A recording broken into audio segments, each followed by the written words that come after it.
Hi, everybody. Welcome to number 6 of Comfortable Hell. And my last vlog, I talked about some red flags, and I could feel myself like even getting more angry about it. Like the fact that I was okay with somebody looking at my phone and breaking into it and, remembering my code and shit like that. Like to me, that should be a deal breaker, honestly. I mean, it really should, because that's just showing you the true colors early on. But I didn't, and here I am. So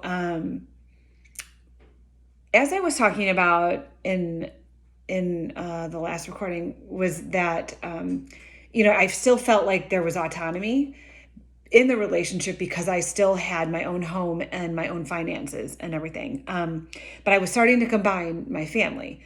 Now, I know for sure that in my next relationship, it's going to be like very, very different. I mean, I know my kids are older and stuff, but it's just going to be about us. It's not going to, there's no blending anymore. It's like, it's not for everybody.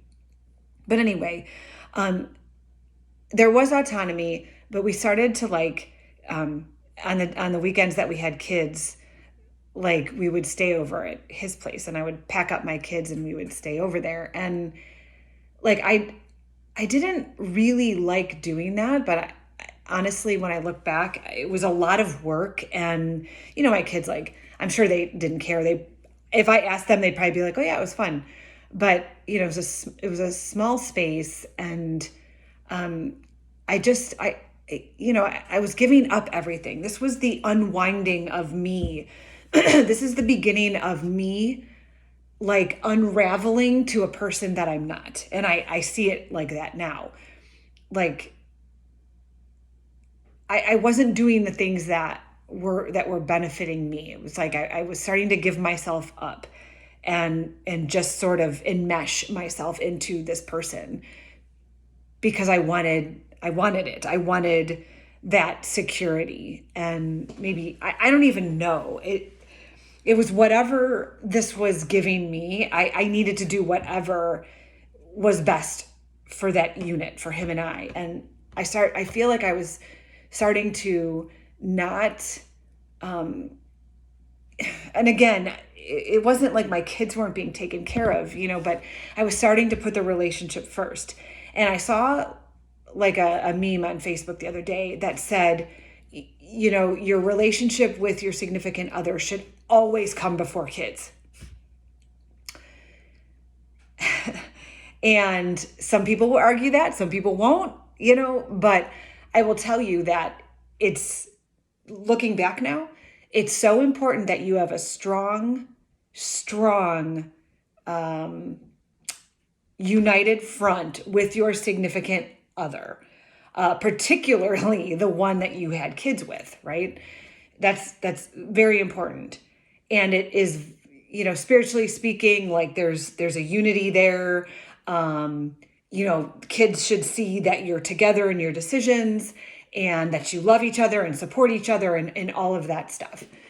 But in this situation, I feel like I was putting him first and doing things that benefited the relationship as opposed to my kids. Like, and I'm still so confused about it, but like packing them up and going over there was so hard. And I don't know, it just wasn't, as long as I had this relationship, I could make anything work.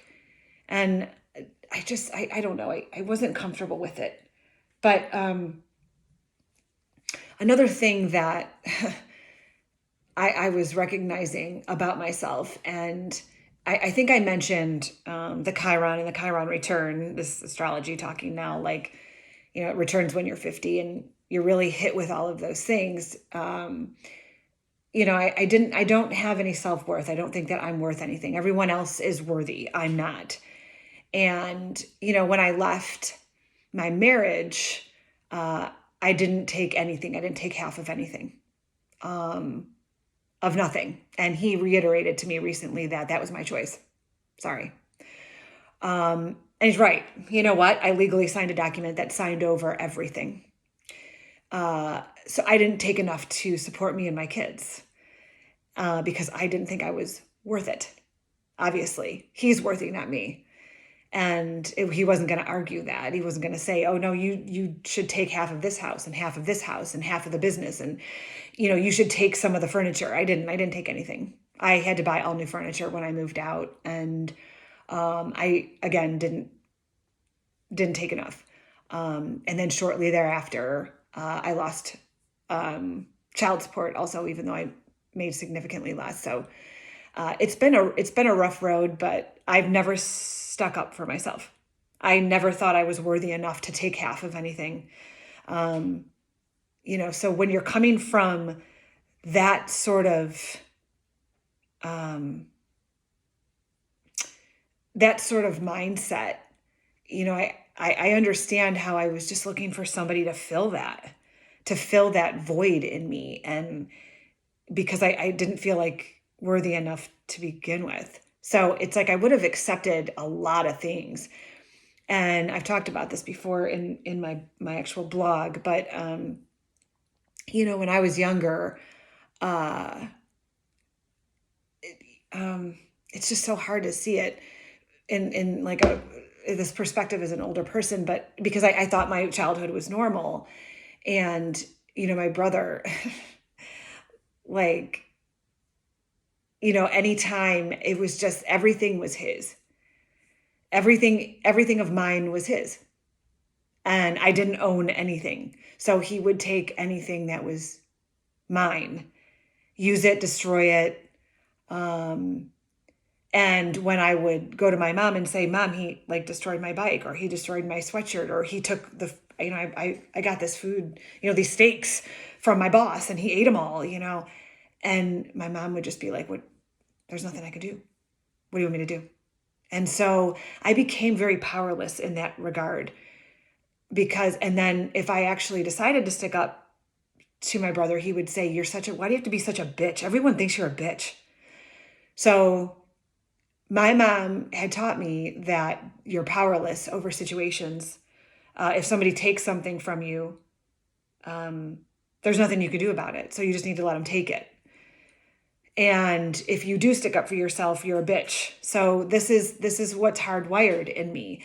And so, if anyone thinks that my things are theirs, there's nothing I can do about it. And during this time when I was still living with my kids by myself and I was dating Robert, my brother had called me and said, my parents they were still alive. My mom had been in a nursing home forever and my dad was going in one, and my brother had called me and said, I need to, his words, shack up with you for a while I get, my things together. And the first thing I thought to myself was, oh my God, I felt this overwhelming dread that I had no other choice but to let him into my house. And this is somebody that I accepted a lot of abuse. When I confronted him, I wrote him this letter about all the things that he did to me, and he left him, this was when my kids were babies, and I decided to tell him everything he did to me, and he left me a voicemail laughing, and he was like, what are you going through, a midlife crisis? And he's just like, ha, ha, ha, like, ha, ha, just, he thought he was the funniest thing. And here I'm like confronting an abuser, and he just made fun of it. Like it was a joke. And so this, I lived in my own home. I had, basement, all this jazz. And I had foolishly given my brother a key, because he would, he was helping me with my kids during that time when before I had met Robert. He was helping me when I couldn't even, work because I had to watch my kids. And so, he was helping, and to be fair, he did a pretty decent job of when he could help me, he would watch them or whatever. But I gave him a key. And, so flash forward to me dating Robert now, my brother still had a key, and he told me that he needed to shack up with me. And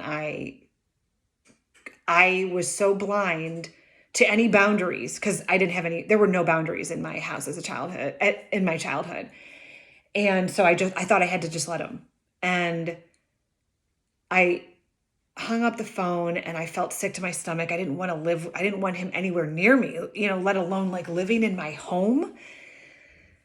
And sorry, how's my battery? And we'll wind it down here. But so I called him back and I said, I think I had a talk with my teacher, and I said, listen, it's not a good idea. I don't think it's a good idea that you live here, but I will happily help you find storage for your things. I'll help you look for apartments that are within your budget. However I can help. And I told him, and this is what really chaps his ass, because he was like, what the fuck is your problem? What do you mean? Like getting very hostile about me not letting him. And then shortly thereafter, I think I got an email from him or something saying, I thought about it and I don't think it's a good idea that I live with you. And, whatever. I'm like, oh my God, these are the people that are in my life. So, but he's like, I don't know. So he came up with his own idea that he shouldn't live with me. So I'm living in my home with my kids. One Saturday, I went downstairs to do laundry after he had come up with this revelation that he shouldn't live with me. And I walked down to my basement and I'm sitting here. I'm like, holy fuck. He had used his key to move every single item of his into my basement. We're talking boxes. I had curtains down there. I had like some storage down there. And he took my curtains and covered up his stuff so it wouldn't get dirty. And he hung up his clothes around my entire basement, all of his clothes, all of his belongings, everything. And I lost my shit. And I said, this is adult me coming out. And I called him and I said, you get your shit out of here in 24 hours or it will, mark my words, be on the street. And somehow when I wasn't there, he moved it out, and he left left me a text or something that said, you still owe me to, hold on to my whatever, some boxes or whatever. Like I owed it to him to hold on to some, trophies and all this other bullshit that he was carrying around from high school, 80s or whatever.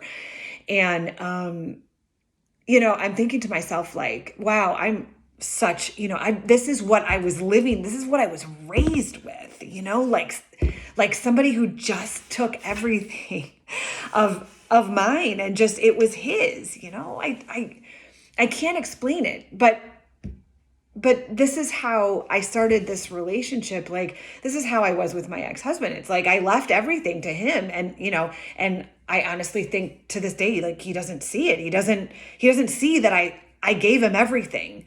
And he continued to still take things from me. And it's, so it's just mind blowing. It's mind blowing what I was able to give up because I'm not worthy. And, my relationship with Robert just continued on and on like that. And like I was saying in the beginning of this recording, that it's this slow and steady decline of who I really am in this relationship. So I'm barely hanging on in the beginning, right? I'm still living independently from him, but it's this enmeshing that I'm starting to see happen based on all of this shit that I was raised with, and the powerlessness, and there's nothing you can do. You just have to let people trample on you.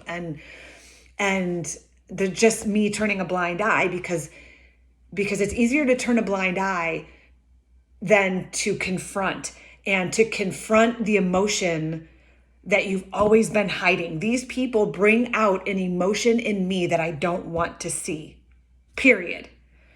And so I will do anything to keep that emotion zipped up in a suitcase, and I carry it from lifetime to lifetime, from situation to situation. And I keep making the same mistakes over